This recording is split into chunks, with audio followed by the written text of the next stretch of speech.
here with Adam. Adam, thanks for coming out today. Hey, nice to meet you, man. Thanks for having me. And he brought out this incredible custom car right here. So what's the make and model of this thing? This is a 1955 Pontiac Pathfinder Deluxe. And you have completely redone it. Absolutely looks phenomenal. We're gonna start with the paint job here because it's a super unique paint job. It looks all custom, nice matte color black. Tell me about that. So everything on the paint and the body, this was a BC car, and a friend of mine brought it to me from British Columbia. So it's a good solid body, really good underneath. So I pulled the body, did the frame, full custom suspension all through the underneath, and the body and paint.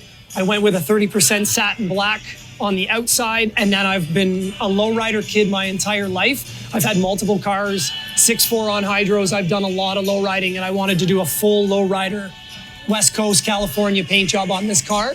And it's from what I do. I'm a pinstriper and a custom painter. Been at it for a couple decades now, and I wanted something to showcase my work. This is incredible. This does give that like West Coast feel to it. Run us through the custom job here, like the detail through the hood and then on top as well. So when it comes down to stuff like this, we're getting into things that were born out of the West Coast in the custom game from George Barris and all the metal flake and candy color. This is when you hear in rap songs and you hear in music when they're talking about candy and flake and all this expensive rims and stuff they have. So the paint is all silver metallic. There's a bunch of pearl, there's a bunch of flakes. And then this little trick right here is going to a fabric shop and getting some of the new lace and the wedding gowns that are coming out, laying it over top, dusting in some shadows, and then laying coats of candy. So this is pagan gold House of Color candy in multiple layers all over the car. All the different colors you see are all the same color. It's just different levels and layers of how much you put on or don't put on. Okay, so and that's how you get the depth. Here. Yeah. So all this gold, even in here. This is all the same House of Color pagan gold. And when I spray it, I make sure that this is going to be 7 coats. This one's only 3 coats. That one will be 4. The more you do and the more you add to a candy paint job, the deeper it goes. So when you look at a candy apple red and the bottom of the car looks black, that's because of the layers of candy on it that look like a mirror finish. Like you can put your hand right in there and grab it. So it's so deep. So the more layers you put on, the darker it gets? Yeah, the darker it gets, and that's every color. It just keeps darkening, darkening.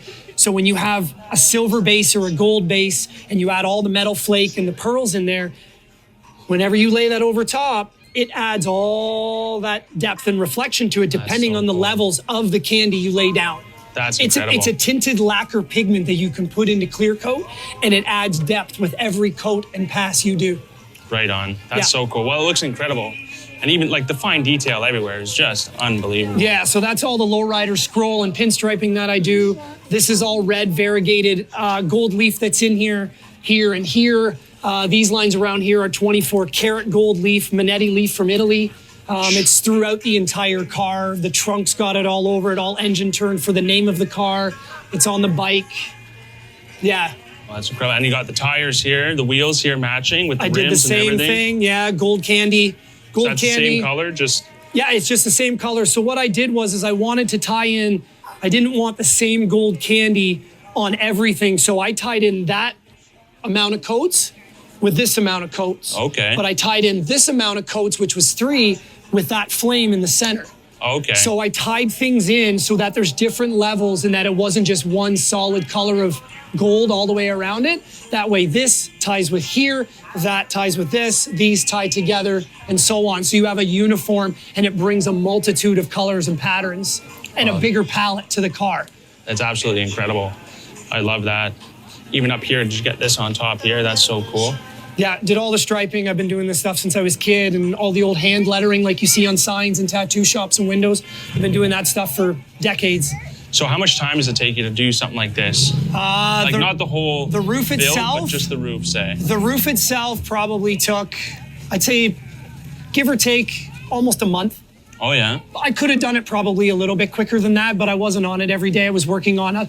The trick with when you're shooting a lacquer candy, doesn't matter who makes it, you have to be precise with your measurements and your timing and your dry times. Right. And if you're not doing and you're not set up to do all these panels all at the same time, you better write everything down. Because if you don't remember it and don't have it written down to have it exactly the same way, the next time you go to do something else, it will be completely different. It'll be totally It'll look totally different. So we write down dry times, how much did I put in, how much clear coat did I have, what did I use, what was the temperature.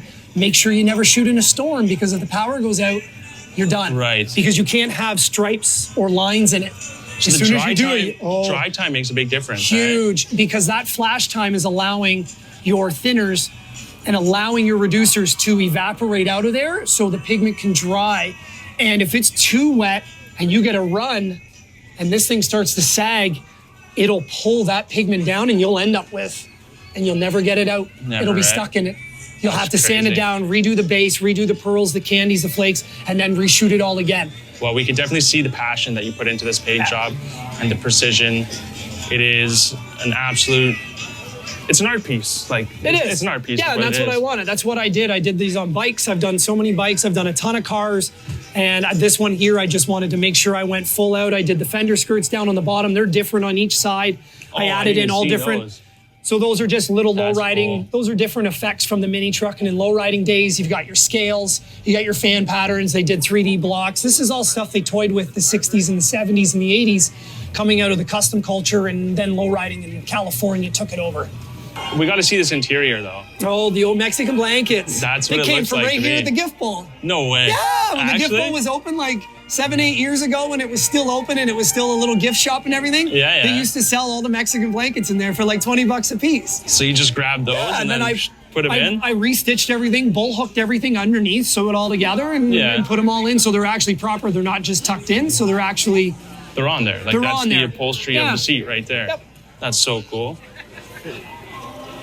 Let's see this this interior dash. Why don't you run us through that red button on the stick shift there? Plain Jane stock dash. The Chevy dashes were great. The 55 Pontiacs that were built in Canada, like this one, are built on the Chevy platform. So everything in this car is a 55 Chevy Bel Air. Okay. So it resembles. That's why it looks so much like it, except for the front and rear, front clip and the rear clip. So the dashes look awesome. I've got the original traffic viewfinder because I have a visor on the car and it's tough to see traffic lights. That's what that little thing on the dash is. That's a prism that actually reflects the traffic lights down in so you can see it when you have a visor.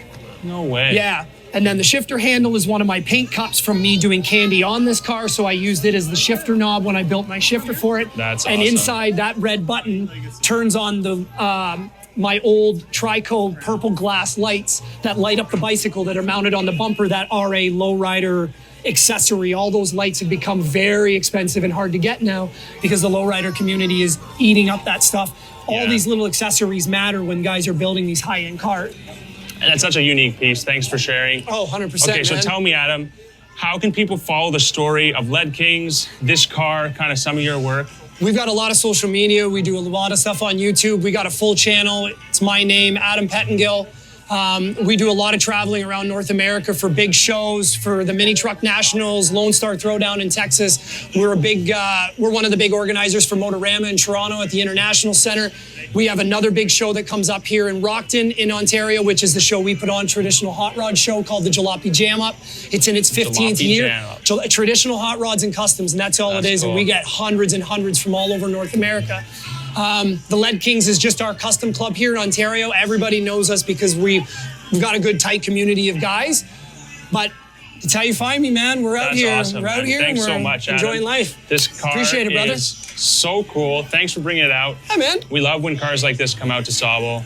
It's always here driving around somewhere. I just haven't had a chance to bring it down. So. Wow.